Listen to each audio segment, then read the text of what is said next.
హల్లెలూయా. Good morning. మరొక చక్కటి దినము, ప్రభు దినము. అదేంటండి, నన్ను ఆదివారం అయిపోయింది కదా, మళ్ళీ ప్రభు దినం అంటారేంటంటారా? ప్రతిరోజు ప్రభు ఇచ్చిన రోజే కదండి. అది ఎండైనా వానైనా, అది బాధ అయినా సంతోషమైనా, అది దుఃఖమైనా ఏడుపైనా, యేసయ్యతో గడిపే ప్రతి దినము ఆశీర్వదించబడింది. ఆయనకి అనుదినము వాత్సల్యత పుట్టుచున్నది. ఆదివారం ఉన్నంత భక్తి సోమవారం లేకపోతే మన భక్తి నిజమైంది కాదండి. ప్రభు సన్నిధికి వెళ్ళి వచ్చిన తరువాత నూతన బలంతో ఈ వీక్ అంతా, ఈ వారం అంతా ప్రభువును గణపరచాలి. ఆయన వాక్యము అనుదినము ధ్యానించాలి. అందుకే మరొకసారి ఈరోజు మనకివ్వబడిన వర్తమానం కోసం మీ దగ్గరికి వస్తున్నాను. రెండవ చిన్న ప్రార్థన. పరిశుద్ధుడా, నీకు వందనములయ్యా. ఈరోజు మాకు అవసరమైన, మా హృదయాలకు అవసరమైన సందేశమును దయచేయమని క్రీస్తునామములో అడుగుచున్నాను తండ్రి. ఆమేన్. దేవుని స్తోత్రం. గత రాత్రి మీరు బాగా నిద్రపోయారా? ఏంటండి, అసలు రాత్రులు మీరు నిజంగా చక్కగా నిద్రపోతున్నారా? గాఢ నిద్రపోతున్నారా? కలవరంతోనే నిద్రపోతున్నారా? నిద్రలో 5-6 సార్లు లేచి మళ్ళీ పడుకునే పరిస్థితి ఉందా? లేక తలగడకు తగలగానే హాయిగా దేవుని మీద భారం వేసి ప్రశాంతంగా నిద్రపోయి ఎన్ని రోజులు అయి ఉంటో చెప్పండి. చూడండి, ఎవని మనస్సు నీ మీద ఆనుకోడునో వారిని పూర్ణ శాంతి గలవానిగా కాపాడదు అన్నాడు. నిద్ర మనకు అవసరం అండి. మన రెస్టోర్ అవటానికి, మన శరీరములో కల్మషం అంతా శుభ్రపడడానికి దేవుడు అద్భుతమైన, మనల్ని మనమే శుద్ధి చేసే శరీరంలో ఉన్న భాగాలన్నీ కూడా రెస్టోర్ అవడానికి దేవుడు నియమించున్నాడు. కానీ వాళ్ళ మనుషులు ఏదేదో తలంచుకుంటూ పడక మీద పడుకుంటారే కానీ దొర్లుతూనే ఉంటారు. దయచేసి మీకు నిద్ర వస్తుంది అన్నప్పుడే పడక మీదకి వెళ్ళండి. అంతేగాని మీరు పడక మీద ఉండి సెల్లు పట్టుకోవటమో, టీవీ పెట్టుకోవటమో ఇలాంటి పనులు చేశారంటే మీకు సరైన నిద్ర రాదు. ఆ నిద్రలో కూడా మీకు అనవసరమైన కలలు వస్తాయి. దేవుని విషయాలు, వాక్యాన్ని ధ్యానించి నిద్రించండి. మీకేమండి, మీరు బాగా చెప్తారు, మాకెన్ని బాధలు ఉన్నాయో మీకేం తెలుసు అని మీరు ఎవరన్నా అంటున్నారు అనుకుంటా. తెలుసండి, మీరు పంపుతున్నారు కదా. మీరు పంపే వాట్సాప్ మెసేజ్లన్నీ చదువుతుంటే ఎన్ని రకాల బాధలతో మనుషుడు బాధపడుతున్నాడని అర్థమయ్యి ఎంతో భారంతో, వేదనతో నేను ప్రార్థిస్తున్నాను. అయ్యయ్యో ప్రభువా, ఎలా తట్టుకుంటున్నారు వీళ్ళు? ఎన్ని రకాలైనటువంటి ఆర్థిక ఇబ్బందులు, కుటుంబ సమస్యలు, అనారోగ్యాలు, ఆపదలు, యాక్సిడెంట్లు, మరణాలు. నిజంగా చాలా బాధలు ఉన్నాయి. ఇది బాధల లోకం, శ్రమల లోకం. మానవ జీవితమే ముళ్ళబాట. కానీ వీటన్నిటి మధ్యలో ప్రభువు చిత్తం లేకుండా ఆయన నమ్మిన వానికి ఏ కీడు జరగదని, కీడును కూడా మేలుగా మార్చగలిగిన ప్రభువు మనకు ఉన్నాడన్న నిరీక్షణ లేకపోతే మన బాధలను మనమే చింతిస్తూ కూర్చుంటే అది ఏమి తీరవండి. తీరతాయా? ఒక ఆయన వెనకటికి మంచం మీద పడుకున్నాడు, బాగా చలేస్తుందట. అబ్బా భలే చలేస్తుంది, అబ్బా భలే చలేస్తుంది అనుకుంటున్నాడు. ఆ చలిని నిందిస్తున్నాడే కానీ లేచి వెళ్తే పక్కనే మంచి రగ్గుంది, దుప్పటి ఉంది, అది తెచ్చి కప్పుకుంటే చాలా అయిపోద్ది కదా. చలి పోవాలనడం కంటే చలి సమయంలో మనం ఎలా ప్రికాషన్ తీసుకోవాలో, మనం బాధ్యపడుతూ చింతపడుతూ ఉండడం కంటే లేచి మోకరించి ప్రార్థించండి, మీరు హాయిగా నిద్రించగలుగుతారు. నిజమే, నాకు తెలుసు. నా జీవితంలో కూడా ఎన్నో రాత్రులు కన్నీటితో గడిపిన దినాలు ఉన్నాయి. ఆత్మల కొరకు కన్నీటితో ప్రార్థించి రాత్రంతా కూర్చొని మూలుగుతూ నా బిడ్డల రక్షణ కొరకు, సంఘస్థుల సమస్యల కొరకు, విశ్వాసుల అవసరతల కొరకు, నా పరిస్థితి కొరకు నేను దేవుని సన్నిధిలో గువ్వలాగా మూలిగిన రోజులు, ఒంటరితనాన్ని అనుభవించిన రోజులు ఎన్నో ఉన్నాయి. కానీ నా యేసయ్య నా భుజం తట్టి, నా ప్రభువు నా హృదయానికి సేద తీర్చి నన్ను హత్తుకున్న మూలాన ఏ రోజు కూడా నేను మీకు ధైర్యంగా సాక్ష్యం చెప్తున్నాను. ఇక్కడ భక్తుడైన దావీదు జీవితం చూస్తే ఒక మాట అంటున్నాడు చూడండి, కీర్తన 103లో 7వ వచనము. కీర్తన 103:7. రాత్రి మెలకువగా నుండి ఇంటి కప్పు మీద ఒంటిగానున్న పిచ్చుక వలె నేనున్నాను. రాత్రి ఒంటిగా నుండి ఇంటి కప్పు మీద కూర్చున్న, ఇంటి కప్పు మీద నున్న పిచ్చుక వలె నేనున్నాను. పిచ్చుక చాలా చిన్నదండి. పిచ్చుకకు మనలాంటి కాంక్రీట్ హౌసెస్ ఉండవు. పిచ్చుకకు గూడు కట్టుకుంటుంది. ఒక తుఫాను వస్తే, ఒక గట్టిగా వర్షం వస్తే చాలాసార్లు ఆ చెట్ల మీద ఉన్న గూడు చెదిరిపోతుంది. ఆ గూడులో ఉన్న గుడ్లు లేక పిల్లలు చెదిరిపోతాయి. కొన్నిసార్లు ఆ పిచ్చుకలు తమ జత పిచ్చుకను పోగొట్టుకుంటుంది. ఇక్కడ ఒక పిచ్చుకను మనకు చూపిస్తూ, పిచ్చుకతో పోల్చుకుంటూ దావీదు పరిస్థితి చెప్తున్నాడు. నేను ఒంటరివాడిని అయిపోయాను, నేను ప్రేమించిన వాళ్ళని వదిలేశారు, నాకు మేలు చేయవలసిన వారు కీడు చేస్తున్నారు, నేను మేలు చేసిన వారు నాకు అపకారం చేస్తున్నారు, నాకు నీడలేని చోటుగా నా స్థితి ఉంది అని ఆకలితో అల్లాడిన దినాలున్నాయి, గుహల్లో దాక్కున్న దినాలు ఉన్నాయి దావీదులో కదా. ఒక పిచ్చుక ఎలాగైతే ఎగురుకుంటూ గూటికి వస్తే అక్కడ గూడు లేదు, పిల్లలు లేవు, గుడ్లు లేవు, చెత్త పిచ్చుక లేదు. కాబట్టి ఆ కప్పు మీద కూర్చొని ఆ వర్షంలో, ఆ చలిలో ఒంటరిగా కూర్చొని, మీరు ఎప్పుడైనా చూసారా? అసలు పిచ్చుకొని చూసారా? ఇంతకుముందు పిచ్చుకలు మన ఇళ్ళ దగ్గర ఉండేవి. మనం బియ్యం ఏరి ఆ గింజలు వేస్తే ఆ వడ్ల గింజలు తినడానికి వచ్చాయి. ఇప్పుడు ప్లాస్టిక్ కవర్లో బియ్యం కొనుక్కుంటూ ఆ పని లేకుండా చేశారు. ఆ గింజలు కూడా దొరకని పిచ్చుకలు మన ఇళ్ళ చుట్టూ రావట్లేదు. దేవుడు వాటికి ఏర్పరిచిన చోటుకు పోతున్నాయిలేండి. ఏ పిచ్చుకలు పస్తుండవట. ఆకాశపు దేవుడు, ఆకాశ పక్షుల్ని పోషించే దేవుడు రేషన్ అక్కర్లేదు, వాటికి చక్కటి ఆహారం ఇస్తాడు. కానీ పిచ్చుక చాలా చిన్నది, అయినా దేవుని ప్రేమ పిచ్చుక మీద ఉన్నది. పిచ్చుక చాలా అమాయకమైంది, ఎవరికి అపకారం చేయంది, తాను డిఫెండ్ చేసుకోవడానికి ఎటువంటి వెపన్స్ లేవు, దానికి కూరలు లేవు, పళ్ళు లేవు, గోర్లు లేవు. ఏంటండి, అది ఎంతో నిస్సహాయ స్థితిలో ఉంది. కానీ దేవుని దృష్టి పిచ్చుకల మీద ఉంది. మీరు అంటుంటారు కొన్నిసార్లు, నాకెవరు లేరండి, నా తల్లిదండ్రులు చనిపోయారు.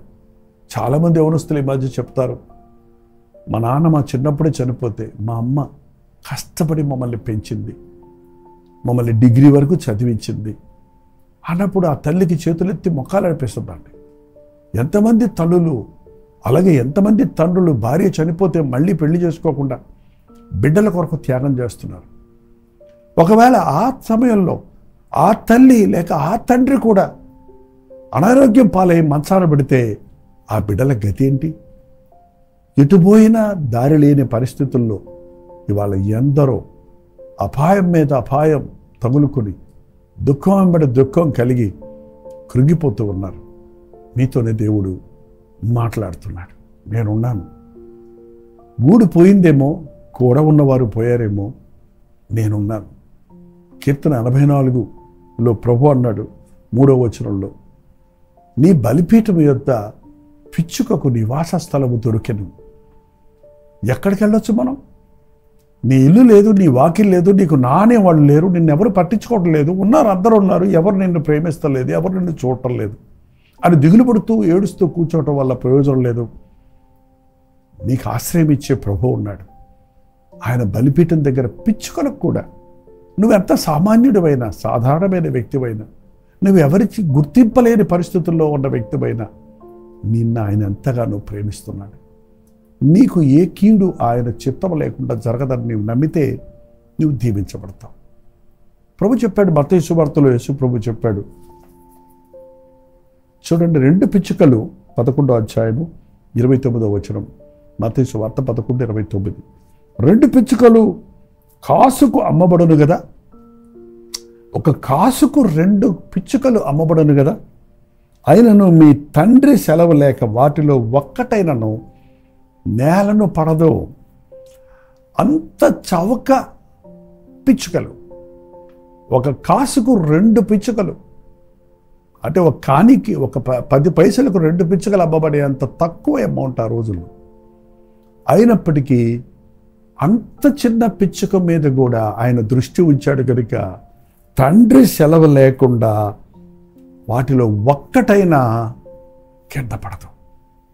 నీ జీవితంలో ఏది జరిగిందని నీవు బాధపడుతున్నావో అది దేవునికి తెలుసు. కారణాలు అనేకమైన ఉండుండొచ్చు, కానీ ప్రభు ఎరుక లేకుండా ఏదీ జరగదు.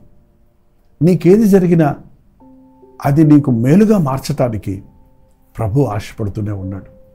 పిచ్చుకల మీద దృష్టించిన దేవుడు, మీరు అనేకమైన పిచ్చుకల కంటే శ్రేష్ఠులు కదా, మీరు భయపడకండి, మీ తల వెంట్రుకలన్నీ లెక్కించబడి ఉన్నామన్నాడు. మన తల వెంట్రుకలు లెక్కించడం మొదలు పెడితే ముగించగలమా? లెక్కించి ముగించగలమా అండి? కానీ ప్రభు మన తల వెంట్రుకలన్నీ లెక్క పెట్టున్నాడు. ఒకటైనా ఆయన చిత్తం లేకుండా పడదు. అలాగే లూకా సువార్తలో ఆయన అన్నాడు చూడండి, లూకా సువార్త 11వ అధ్యాయము, ఒక నిమిషం, లూకా సువార్త 11వ అధ్యాయము, 5 పిచ్చుకలు 2 కాసులకు అమ్మబడును కదా. ఏంటండి, 5 పిచ్చుకలు 2 కాసులకు అమ్మబడును కదా, అయినను వాటిని ప్రభు మరువడు. 5 పిచ్చుకలు కూడా తెలుసు. అన్ని పిచ్చుకలు ఒకలాగా ఉంటాయి మనకు చూడటానికి, వాటికి పేర్లు ఉండవు మనకలాగా. కానీ ప్రభు గట్ట ప్రతి పిచ్చుక తెలుసు, ప్రతి బలహీనత తెలుసు. పిచ్చుకల కంటే మీరు శ్రేష్ఠులు కదా. ఆకాశ పక్షుల్ని పోషించే దేవుడు మిమ్మల్ని పోషించడా? ఆకాశ పక్షుల్ని పట్టించుకునే దేవుడు మిమ్మల్ని పట్టించుకోడా? ఆకాశ పక్షులకు ఆశ్రయం ఇచ్చే దేవుడు మీకు ఆశ్రయముగా ఉండడా? ఆయన యందు విశ్వాసం ఉంచండి, కృంగిపోవద్దు. ఎవరు లేరు అనే మాటతో నిన్ను నీవే కించపరుచుకుంటవద్దు. నన్ను ప్రేమించే ప్రభు ఉన్నాడు, నా కొరకు ప్రాణం ఇచ్చిన ప్రభు ఉన్నాడు, నన్ను రక్తమిచ్చి కొన్న యేసయ్య ఉన్నాడు. ఆయనకు నేను మొరపెట్టుకుంటా, ఆయన పాదాల చెంత నేను చేరతా, ఆయన బలిపీఠపు నీడలో నేను నివసిస్తా, ఆయన సాక్షిగా నేను ఆయన్ని మహిమపరుస్తాను. ఒక నిబంధన చేసుకోండి, నిరుచాపడొద్దు, యేసు వైపు చూడండి. దిక్కు లేని వారికి దిక్కుగా ఉన్నాడు, తండ్రి లేని వారికి తండ్రిగా ఉన్నాడు. నిన్ను సృష్టించిన వాడు నీకు భర్తయ్య ఉన్నాడని వాక్యం చెప్పినట్లు నిన్ను పోషించి సంరక్షించి నీ దుఃఖము నుండి నీ విచారము నుండి నిన్ను విడిపించటకే ధనవంతుడై ఉండి ఆయన దరిద్రుడయ్యాడు. మన విచారాలు ఆయన భరించి మనకు విడుదలను, సమాధానమును, సంతోషము నుంచి ఇచ్చుట కొరకే ఆయన సెలవులో యాగమై ఉన్నాడు. ప్రార్థిద్దాం. పరిశుద్ధుల నీకు వందనములయ్యా. ఎన్నోసార్లు మా ఒంటరితనములో మేము ఏడుస్తూ కూర్చుంటున్నామే, దిగులుతో బాధపడుతూ మరింత కృషించిపోతున్నామే, కానీ మా చింత యావత్తు నీ మీద వేస్తే మా కొరకు చింతించే ప్రభువు ఉన్నాడని, మమ్మల్ని గురించి ఆలోచించే ప్రభువు ఉన్నాడని, నా తండ్రి చిత్తము లేకుండా నాకే కీడు జరగదని, నా తండ్రి నన్ను మరువడు విరువడని నేను విశ్వసించినట్లుగా మా ఒక్కొక్కరికి సహాయం చేయను ఆయన. ఎన్నోసార్లు మమ్మల్ని మేము చూసుకొని దుఃఖిస్తున్న సమయాల్లో నీ వైపు చూచి ఆదరించబడటానికి, నీ కాపుదలను బట్టి నిన్ను స్తుతించడానికి, నీ ప్రేమను బట్టి నాయన నిన్ను ఆరాధించడానికి, నీ సంరక్షణను బట్టి నీకు కృతజ్ఞతాస్తుతులు చెల్లించి నీ మీద నిరీక్షణ ఉంచుటకు సహాయం చేయండి. ఎవరెవరు ఏ బాధల్లో ఉన్నారో, ఏ ఒంటరితనాన్ని అనుభవిస్తున్నారో, నిరుద్యోగ సమస్య ద్వారా, ఇష్టమైన ప్రియులను పోగొట్టుకునడం ద్వారా, అనారోగ్యములు పాలై పడకల మీద ఉండి ఒంటరితనాన్ని అనుభవిస్తున్నారు, అట్టి వారిని నీవు ఉన్నాను అని నీ గాయపడిన హస్తమును చాపి వారిని ఆదరించు నాయన. నీ యందు నిరీక్షణ నుంచి స్వస్థపడి ఆదరించబడి నీ సాక్షులుగా జీవించుటకు మాకు సహాయం చేయమని క్రీస్తు నామంలో అడుగుచున్నాను తండ్రి. ఆమేన్. మన తండ్రి అయిన దేవుని యొక్క ప్రేమయు, కుమారుడైన క్రీస్తు యొక్క కృపయు, ఆదరణకర్త అయిన పరిశుద్ధాత్మ యొక్క సహవాసమును కూడి వచ్చిన మనందరికీ ఇప్పుడును సదాకాలము తోడై ఉండును గాక. ఆమేన్. దేవుని స్తోత్రం. మీ ప్రార్థన అవసరతల భారాలు 954041 నెంబర్కి, మీరు ఇతర దేశాల్లో ఉంటే 9100101009 నెంబర్కి ఎప్పటికప్పుడు ఒక టెక్స్ట్ లేక వాయిస్ మెసేజ్ ద్వారా వాట్సాప్ చేయండి. మీ భారాలనే మేము చూస్తున్నామండి. మీకోసం భారంతో ప్రార్థిస్తున్నాం. ఆ భారాలు ప్రభు ముందుంచి ప్రార్థించినప్పుడు వాటికి కావలసిన సరైన సమాధానాలతో కూడిన వర్తమానాలు ప్రభు ఇస్తుండగా మీ దగ్గర తెస్తున్నాను. విశ్వాసం ఉంచండి, ప్రభు మీద దీవించబడతారు, ఆశీర్వదించబడతారు. ప్రభుచితమైతే మధ్యాహ్నం 3 గంటలకి హెచ్చరిక, అలాగే రాత్రి 9 గంటలకి కల్వరి ప్రతిధ్వనిలో మళ్ళీ కలుసుకుందాం. అంతవరకు దేవుని మహాకృప మీకు తోడైనది గాక.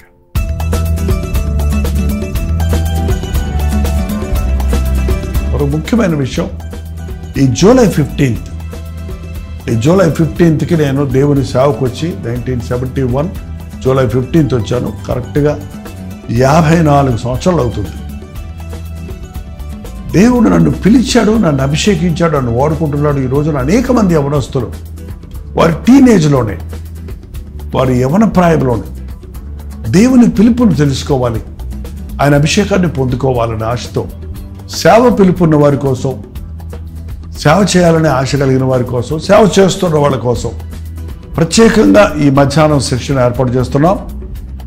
దేవుని పిలుపు అంటే ఏంటి, అభిషేకం అంటే ఏంటి, ఒక దైవజనుడు ఎలా ఉండాలి, దేవుని యొక్క ఆత్మ భారంతో కూడిన మనస్సు ఎట్లా ఉంటుంది అని ముఖ్యమైన అంశాలు. సో రక్షించబడ్డ విశ్వాసులందరూ దేవుని సేవ చేయాలి, ప్రత్యక్షంగా పరోక్షంగా అన్నవారు ప్రత్యేకంగా ఈ మీటింగ్ ఆహ్వానించబడుతున్నారు. రాగలిగిన వాళ్ళు రండి. మరి మీరు కూడా దేవుని అభిషేకాన్ని పొందండి.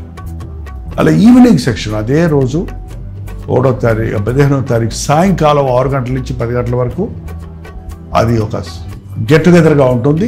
ఎవరైనా రావచ్చు.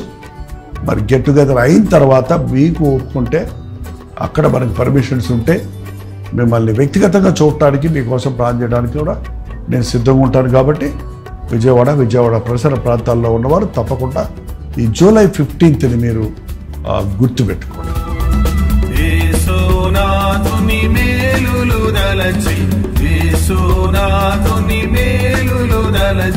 స్తోత్రం చెల్లింతుము, స్తుతి స్తోత్రం చెల్లి